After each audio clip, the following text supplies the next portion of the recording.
और तोता। एक तोता बहुत लंबे समय से पिंजरे में रह रह कर तंग आ चुकी थी।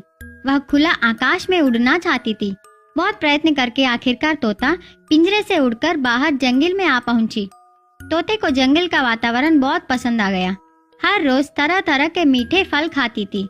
पगली जैसी उछलती फिरती जंगल के चारों ओर घूमती थी। अपना जीवन बहुत खुशी खुशी बिताने लगी। एक दिन तोते को एक बड़ा पेड़ के नीचे सोता हुआ एक हाथी दिखाई पड़ी।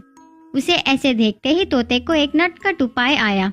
चाहे जो कुछ भी हो, वह हाथी को परेशान करके उसे नींद से जगाना चाहिए। बहुत तेजी से पेड़ के ऊपर से नीचे आई। अपने चोंच से हाथी की सूंड पर चुभी। उस चोट से हाथी जाग गई। आंखें खोलकर देखी। तोता पेड़ के ऊपर जाकर हंसने लगी। हाथी नाराज होकर कही, अरे तोता, क्या परेशानी है? तोता ने जवाब दी, मजाक है मेरे दोस्त। हंसने लगी। हाथी को कुछ फर्क नहीं पड़ा। आंखें बंद करके फिर से सो गई। कुछ देर बाद तोता फिर से नीचे हाथी के पास आकर दोबारा उसको परेशान की और तुरंत वहां से उड़कर पेड़ के ऊपर चली गई।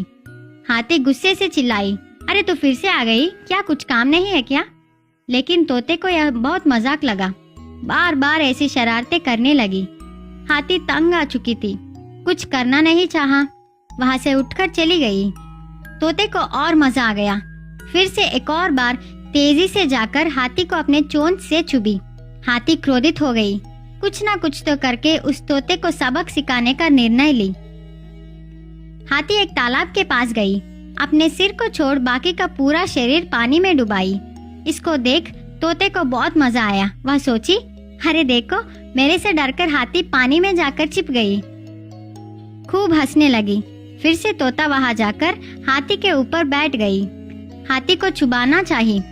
हाथी को पता था कि तोता आएगी, इसलिए उसने पहले से ही अपने सूंड में पानी भरकर रखी। तोता चुभने ही वाली थी। इतने में हाथी ने पानी को झटके से तोते पर झोंकी। तोते को बहुत जोर से लगा। तालाब में गिर गई। जान के लिए तड़प रही थे।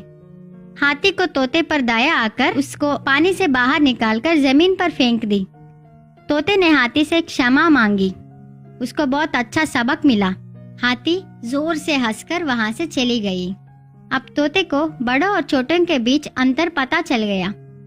सीख, मजाक करने का भी एक हद होती है। उसे जानकर व्यवहार करनी है। दूसरों के द्वारा तुम आदर चाहते हो तो पहले दूसरों का आदर करो।